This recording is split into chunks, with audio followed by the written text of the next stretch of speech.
Hey there, everyone. This is Jeff Murrin. Let's continue our conversation of Shakespeare's Hamlet. And this video, I want us to look at Act 4, scenes 1, 2, 3, 4, and 5. I know that seems like a lot of scenes for one video. We haven't done that many in one video, but these are actually really short ones, most of them. And it's like there are these quick cuts to see how these things are progressing and moving forward, because things really seemed to pick up last time when Hamlet killed Polonius. And now it's like they've got to get him out of there. They're trying to send him off to England, and we find out a little bit more about what's going to happen with that. And so let's jump into it, and let's kind of keep up with everything as it sort of starts to things start to come together. On page, a reminder, Folger library edition for page numbers and things like that. So I'm on page 188, Act 4, Scene 1. It says, Gertrude reports Polonius' death to Claudius, who sends Rosencrantz and Guildenstern to find Hamlet and recover the body. All right, so on page 189, about line 6, King comes in and says, what, Gertrude? How does Hamlet? Like, what's going on with Hamlet? And the Queen says, mad as the sea and the wind when both contend which is mightier. All right, because as mad as the wind and the sea when both are contending which is mightier, as the churning of the sea. Think about those of us down here in South Texas. We know what hurricanes are like. It's like it's just mad and as crazy as one of those situations. All right, and you remember too, right before this, Hamlet saw the ghost and spoke to the ghost, and the Queen was like, what are you doing? Who are you talking to? She couldn't see it, but Hamlet could. All right? So she's just like, he's crazy. He's talking to things that aren't there. And he killed Polonius, who was hiding behind the tapestry, if you remember that. All right? And the king, he says, oh, heavy deed. It had been so with us, and we had been there. His liberty is full of threats to all, to you, yourself, to us, to everyone. So essentially, Hamlet has gone so crazy that he is a threat to everyone. All right? I mean, that's a valid point he makes. Hamlet is so crazed with this that he killed somebody who wasn't really, who's spying on him, but that's not worth murdering. All right? So there is that issue that he's just off the rails. All right. On 191, line 24, the king asks, where is he gone? All right. And the Queen says, to draw apart the body he hath killed, or whom his very madness, like some ore among the mineral of metal base, show itself pure, he weeps for what is done. So she's claiming that he is going to take the body, he's taking it out, and he's going to dismember it, pull it apart, is what she's claiming. All right. The king says, oh, Gertrude, come away. The sun no sooner shall the mountains touch, but we will ship him hence. Okay, come on, let's get moving. We're going to ship him out of here as soon as we possibly can. Rosencrantz and Guildenstern come in, and on line 35, he tells them, in madness hath Polonius slain. That he is so crazy, he killed Polonius. And line 37 says, bring the body into the chapel. They want to give him the proper funeral rites, because he's, that as all of this literature that's been important, bring the body into the chapel, and we can give him a funeral that is proper for somebody who has just been murdered. So for Act 4, Scene 2, on page 192, we see the little two-line write-up there. It says, Hamlet refuses to tell Rosencrantz and Guildenstern where he has put Polonius' body. Now, as kind of demented and morbid as this is, I find some of this stuff to be pretty funny. This is where Hamlet proves essentially that he's more clever than everyone else. He's smarter than everyone else. And he can just play with words and just frustrates the crap out of them because he just simply refuses to fess up where Polonius' body is. All right. And it begins, okay, the very first line, safely stowed. So he's taken the body and he's stowed it away. All right. So it'll be difficult for people to find it. All right. Rosencrantz says about line 7 or 8 right there says, "Tell us where 'tis, that we may take it thence and bear it to the chapel." And Hamlet says, "Do not believe it." Believe what? That I can keep your counsel and not mine own. Besides, to be demanded of a sponge, what replication could be made by the son of a king? Right? So he calls him a sponge. All right? Take you me for a sponge, my lord? Like, you're taking me for a sponge? Like, what's that all about? All right? His eye, sir, that soaks up the king's countenance, his rewards, his authorities. But such officers do the king best service in the end. He keeps them like an ape, an apple in the corner of his jaw, first mouthed to be last swallowed. When he needs what you have gleaned, it is but squeezing you, and sponge, you shall be dry again. He's using you up, all right? He's not actually putting you to use in a way that is beneficial to Denmark, to you, to anyone else. He's using you up. Rosencrantz and Guildenstern, wise up is kind of what he's saying right there, all right? Line 25 on page 139, Rosencrantz says, "My lord, you must tell us where the body is and go with us to the king." And Hamlet says, "The body is with the king, but the king is not with the body. The king is a thing." All right? He says, "A thing, my lord, of nothing. Bring me to him, hide, fox, and all after." Okay? And it says here that hide, fox is perhaps a line from a child's game, kind of like hide and seek. So he's just saying, look, right now, I'm playing hide and seek, essentially. That's what Polonius is up to, just a game of hide and seek. So we'll see if, the king can find him, you can find him, whoever. But I'm not telling you where he is right now. All right, so Act 4, Scene 3 is going to continue some of this back and forth. But now Hamlet is playing with the king, not just with Rosencrantz and Guildenstern, all right? The summary on page 194 says, Hamlet is brought to Claudius, who tells him that he is to leave immediately for England. Alone, Claudius reveals that he's sending Hamlet to his death. King Claudius plans to kill Hamlet, all right? So I want to look at scene 3, the last 2 lines there, whenever Hamlet enters, and the king says, "Now, Hamlet, where is Polonius?" And Hamlet says, "At supper." All right. Next page. At supper, where? Not where he eats, but where he is eaten. A certain convocation of politic worms are in at him. Your worm is your only emperor for diet. We fat all creatures else to fat us, and we fat ourselves for maggots. Circle of life there, right? All right. We fatten up creatures, other animals, so that we can eat them. They make us fat. We die. We are food for worms. All right? We fatten up animals to fatten us so we can fatten up worms later on. Another one of these, like, what is the point of all this? All right? It says, you fat king, and your lean beggar is but variable service, 2 dishes, but to 1 table. That's the end. All right? The king says, alas, alas. Hamlet says, a man may fish with a worm that hath eat of a king, and eat of the fish that hath fed of that worm. All right? So a poor person, just any old body who goes out into a field and digs up worms to go fishing, might get a worm that has eaten the rotting corpse of a former king. Use that worm to go catch a fish, pull it up, and eat that fish that ate the worm that ate the king. So, really, are we all that different from one another? Is what he's saying? Okay. The king says, what dost thou mean by this? And Hamlet says, nothing, but to show you how a king may go a progress through the guts of a beggar. Where is Polonius? Like, I'm sick of this. Where is Polonius? In heaven. Send thither to see them. If your messenger find him not there, seek him in the other place yourself.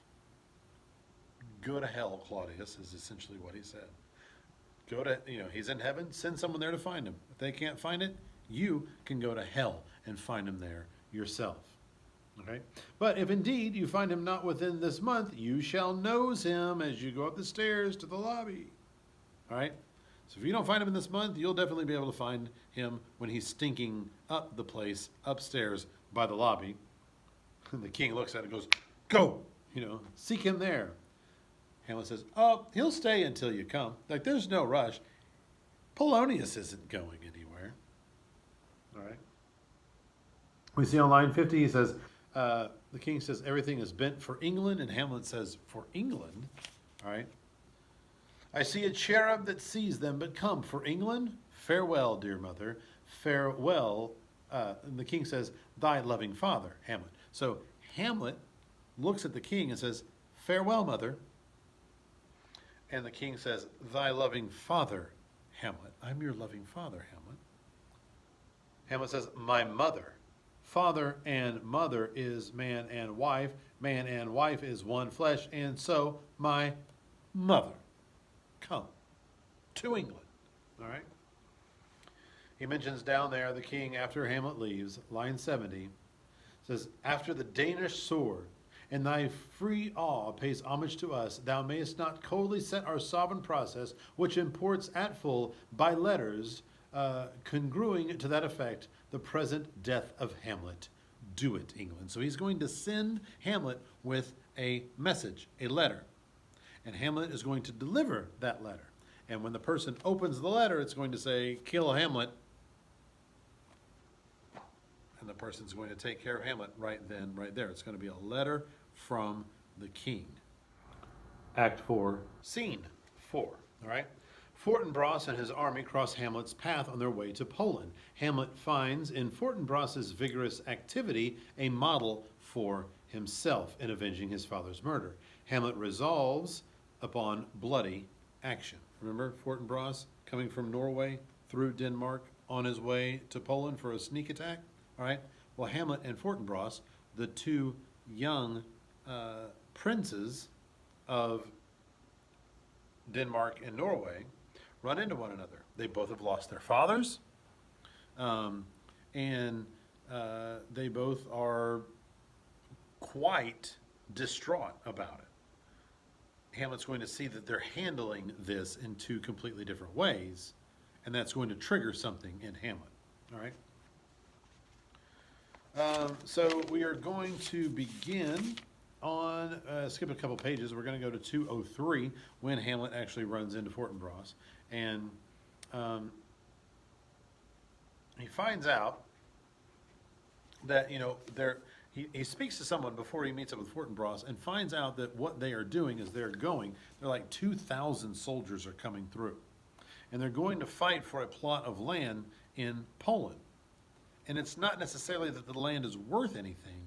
They're doing it to sort of pay homage to, in a way, I guess, old Fortinbras who died.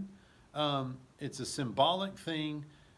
It is something that is saying, we still have might, we still have power, and we can still lord it over other people, okay?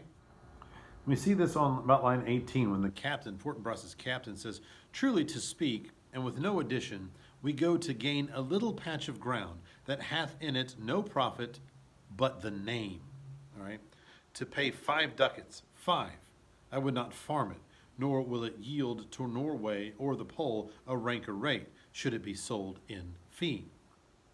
It says, why then the Polak never will defend it? Yes, it's already garrisoned. All right, so that's when he's like, this is a symbolic gesture, but look at everything that's going into this symbolic gesture. Everything I'm worried about is not symbolic, it's real. And these people are going with more gusto into this symbolic thing than I am with the reality. All right, so Hamlet says, line 50 on page 203, it says, witness this army of such mass and charge, led by a delicate and tender prince, whose spirit with divine ambition puffed makes mouths at the invisible event, exposing what is mortal and unsure to all that fortune, death, and danger dare, even for an eggshell. Rightly to be great is not to stir without great argument, but greatly to find quarrel in straw when honor's at the stake. Okay? Because this is all about honor to Fortinbras. There's so much honor that has been stripped from Hamlet as well. He says, how stand I then, that have a father killed, a mother stained, excitements of my reason and my blood, and let all sleep, while to my shame I see the imminent death of 20,000 men that for a fantasy and trick of fame go to their graves like beds, fight for a plot, whereon the numbers cannot try the cause, which is not tomb enough and content to hide the slain. Oh, from this time forth, my thoughts be bloody or nothing worth. All right? These guys are going to fight for something that doesn't really matter. It's just, like I said, a symbolic thing, but they stand to lose everything for this. And look at everything that I've had to endure, and I'm not doing anything about it. Act 4, Scene 5. This one's a longer one, but it's because we really set in and look at Ophelia and how Ophelia is dealing with a lot, or maybe I should say she's not dealing with too well, the things that are going on with her. Because if you think about it, one, she thought Hamlet loved her. Hamlet said, I don't love you, and I never did love you. Then that self-same man, Hamlet, went and killed her father, Polonius. Okay, she thinks Hamlet's crazy. He's crazy and killed her father. All this stuff. It's not going to sit well with Ophelia. She herself is going to lose a little bit of her own marbles. All right. So it says here, reports reach Gertrude that Ophelia is mad. Ophelia enters, singing about death and betrayal. After Ophelia has gone, Claudius agonizes over her madness and over the stir created by the return of an angry Laertes. When Laertes breaks in on Claudius and Gertrude, Claudius asserts his innocence with regard to Polonius's death. The reappearance of the mad Ophelia is devastating to Laertes. Okay, Laertes is Ophelius's brother. Don't forget that. So he's going to see. Okay, it's all this stuff is just one thing is piling on top of another. Okay. Hamlet doesn't love her, never has loved her, kills her father. She goes crazy. Laertes comes back because that's his father, Polonius, who died as well, and now he sees that his own sister has gone crazy. All right, so the gentleman there on line 5 on page 205 says, she speaks much of her father. She says she hears there's tricks in the world and hymns and beats her heart, spurns enviously at straws, speaks things in doubt that carry but half sense. She's like not making sense, only half sense at best. Line 18, 'twere good she were spoken with, for she may strew dangerous conjectures in ill-breeding minds. That's what we need to talk to her, and we need to see what's going on, because if she's going out there, people are going to see her and think, okay, what is going on? We've got a death in the castle, all right? We've got to do some damage control on image and things like that, so we can't have her out and about. She enters on page 207, and she's just singing bizarre songs, all right? You can see those songs like on 207, line, let's say 28, which says, how should I your true love know from one another by his cockle hat and staff and his sandals shown? Go down. He is dead and gone, lady. He is dead and gone. At his head a grass green turf, at his heel a stone. All right? Is she referring to the death of, the love that Hamlet had, the death of her father? Is she talking about both? No one's really sure. She's just sort of babbling incoherently and singing, breaking into these random kind of kooky songs. All right? On 209, one of the songs. On 64, alack and fie for shame, young men will do it if they come to it. By cock they are to blame, quoth she, before you tumbled me, you promised me to wed. Okay? Obviously, a reference to Hamlet and their relationship gone bad. So would I a done by yonder sun, and thou hast not come to my bed. All right. The king, she leaves, and the king says on line 79, follow her close. Give her good watch, I pray you. And Horatio X's, he says, oh, this is the poison of deep grief. It springs all from her father's death. And now behold, O Gertrude, Gertrude, when sorrows come, they come not single spies, but in battalions, okay? When sorrows come, they come one on top of another. First her father slain, next our son gone, and he most violent author of his own just remove, the people muddled, thick and unwholesome in their thoughts and whispers, for good Polonius' death, and we have done but greenly in hugger-mugger to intern him. Basically, everyone's upset. Polonius is dead, and we really just sort of like, we got him, and we did some quick, drive-through death, burial, funeral ritual for him, all right, and didn't give him the attention that a dead person deserves in a funeral. It was kind of I would say, slapdash funeral there to try to, hide the fact that Hamlet had done it, because that would make the people even more upset that the prince is the one that killed Polonius here, and they could just send him off quietly, kill him over there to kind of obscure all the things that are going on as everything is just kind of starting to frazzle and unravel at the castle, okay? But we see Laertes bursts in and starts to take over, wanting to get at, what happened to my father and where is my sister, all right? So a messenger comes in on line 111 on page 211, and he says, Laertes in riotous head, like he's just mad as he can be, or bears your officers. The rabble call him Lord, and as the world were now, but to begin, antiquity forgot, custom not known, the ratifiers and props of every word, they cry, choose we Laertes shall be king.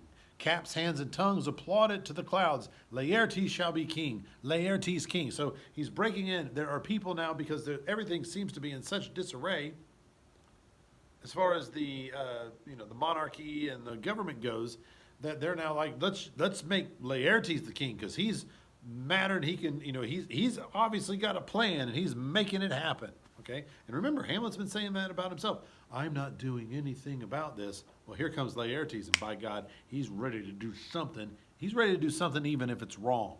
Okay. And so Laertes on page 140, on page 213, line 144 says, "Where is my father?" And the king says, "Dead." The queen quickly goes, "But not by him."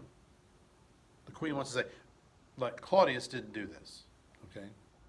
On the top of page 215, Laertes says, "How came he dead? Like, how did he die?" He goes on to the last two lines of that little speech he gives there. It says, "I'll be revenged most thoroughly for my father." I am determined to do something and make sure that I get revenge on whoever did this. All right. The king on line 172 says, "I am guiltless of your father's death and am most sensibly in grief for it." Okay, so he didn't do it. Claudius didn't kill him. Hamlet did. But this is all because of everything that Claudius set in motion to begin with by killing King Hamlet, that it all really rests on his shoulders. He's the one who incited all this and got all of this started. All right, so if we're going to follow the chain of command all the way back, oh, absolutely, he is the one to blame. Ophelia enters, and she's still singing songs, and she's talking nonsense. She even starts passing out, imaginary flowers, okay? And you can see over here some of what those flowers are supposed to represent. And, Laertes is fit to be tied. And he wants to figure out, where's my father? Who's responsible for this? And I'm going to clean house. All right? So I'm going to leave it there. There's definitely more to come. In the next video, I'm going to finish Act 4. So stay tuned for that. Read the rest of Act 4 yourself, annotate it, come up with your own thoughts, and then I'll meet you here and give you mine. So until then, and as always, happy reading.